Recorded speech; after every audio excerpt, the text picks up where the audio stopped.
What's up, guys? It's your boy, the Piscine Predator, and I'm back with that TPP True Crime Talk.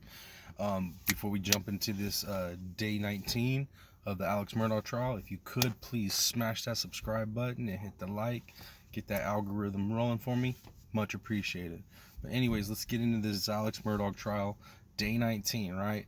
And how do we start? It started a little rocky today. Right off the gate, before anybody on defense or prosecution could get rolling, the judge immediately addressed the situation that happened over the weekend.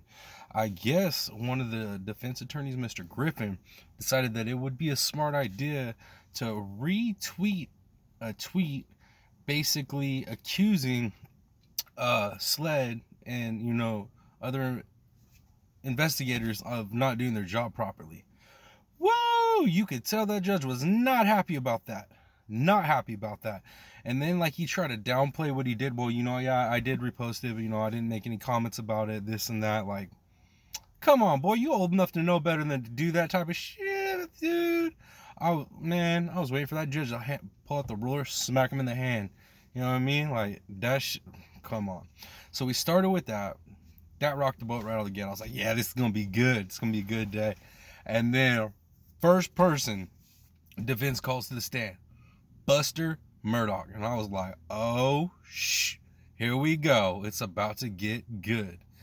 And I was wrong. It was pretty freaking boring. He was not questioned on anything that would give us any kind of insight to anything, really. He basically was just questioned in a manner to just reiterate the defense's, opinions that the family was tight-knit, that there wasn't nothing, pressing happening in the family, even though the family was being sued for millions of dollars, and, one of the sons is being, charged for criminal offense, but there was no stress. The mom was about to lose her land, her properties, but there was no stress in the house, right? The dad had constantly be getting caught with pills and shit, but there was no stress in the house, Buster said. Buster needs to turn into a better liar. He gets that from his daddy, right? Them boys don't know how to lie to save anything. Their lives in general. God dang, man. But anyway, so that's what it was. It was just basically defense asking these questions to bolster and, the fact that this family was tight and that, there's no way that this could have happened in their family. Except for if you're paying attention, there were things that, when he would answer it, it kind of contradicted other things. You know what I mean? So it was like certain things were commonplace, but yet they weren't commonplace. It was literally, it was not fun. It was not fun to watch. It wasn't interesting to watch for me. I like the psychology of a good back and forth with the defense and the prosecution, and it wasn't there. It was basically like defense just pulled up a character witness, and somebody that would help the defense and their attempts to make Mr. Alex Murdaugh look, more like a family man and to pull sympathy from the jury. That's all I got from that. And then prosecution on the cross and everything, man, they couldn't even really go at him. I mean, they literally started off with condolences to him and his situation, right? Which I understand completely. But how you can't even go at him. You can't ask him questions in an aggressive manner, dude. The dude just lost his freaking mom, his dad. I'm sorry, his mom, his brother. Well, I guess his dad too. His dad's gonna be locked up for a long time.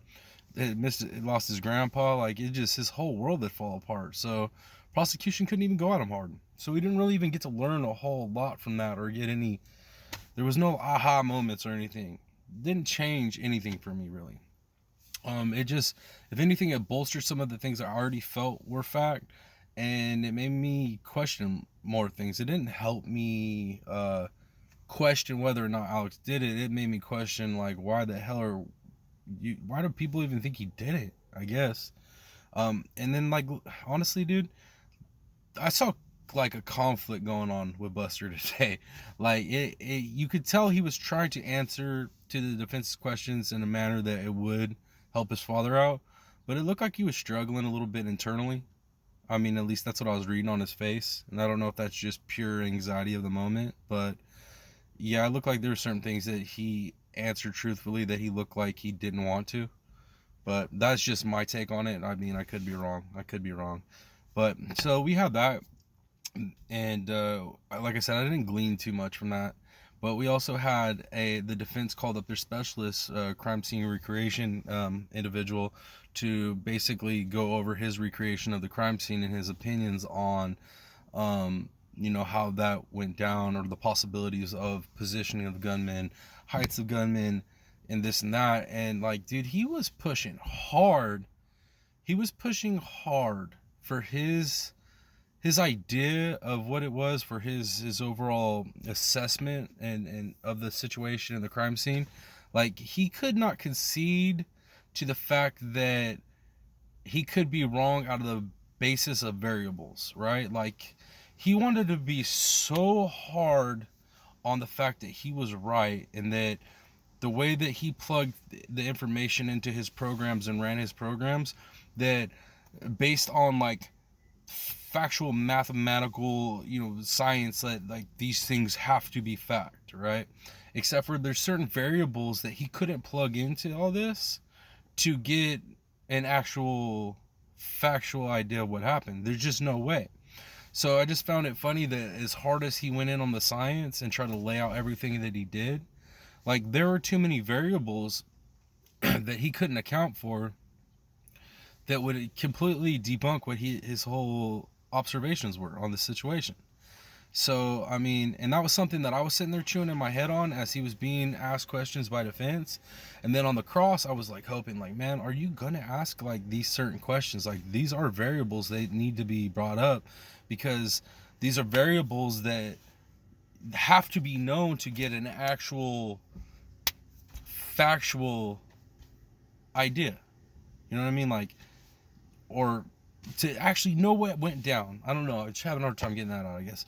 But because he can't plug in these variables, he was not there, and he had literally done his research on it, like, so far after the fact of it happening, that I don't understand how he could go there without actual straight up landmarked out factual landmarks to go off of, and then him not knowing all the variables of that night, from wind speed, from moisture in the air, from moving targets, from a moving shooter, to potential objects that could cause deflection. Like, there's a bunch of things that there's no way he could plug in.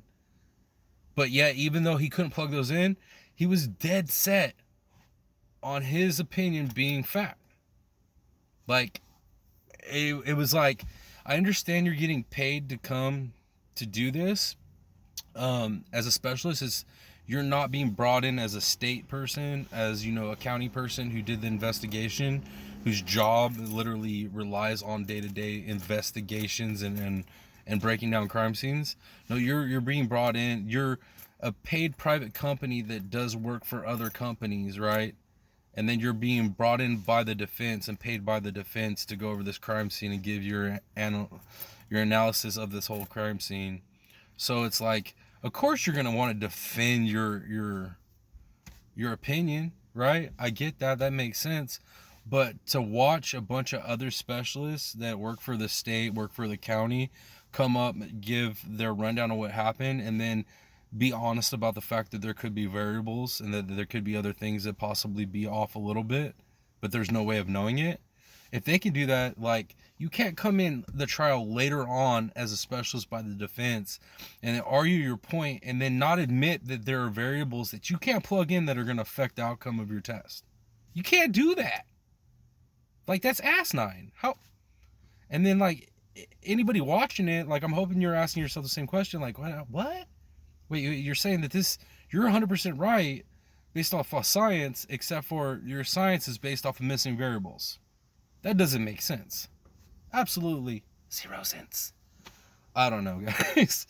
I hope I'm not the only one, and I truly hope the jury, like, was asking those same questions in their head of, like, wait, we've already listened to multiple specialist, agents that do this and have broken down their science on it and their backgrounds and their certifications, and all these high level people that work for the state and the county, after giving their whole idea and their rundown of what happened, they're willing to be like, yes, but there's a possibility this could be off because of variables. But yet this dude the defense is paying comes in and he's just gonna hardline that he's right in the science and this and that, and act like there's nobody intelligent enough to realize that there are variables. Yeah, dude, I might not have sat through all those classes to become what you are, but it doesn't take a super high IQ to understand that the variables that the prosecution brought up and asked you would affect your outcome.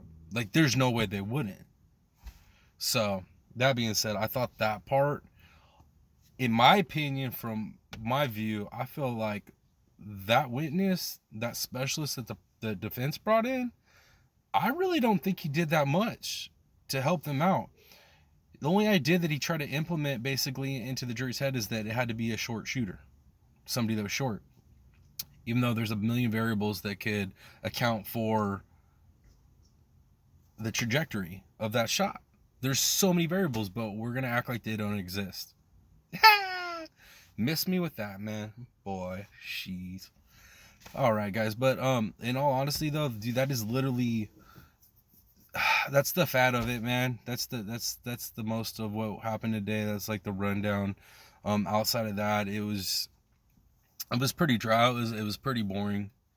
I don't know. We'll see what's popping for tomorrow, man. Hopefully it gets a little bit more, I don't know, intense. I kind of like those strong back and forths, the prosecution to defense when it happens, but today it wasn't that.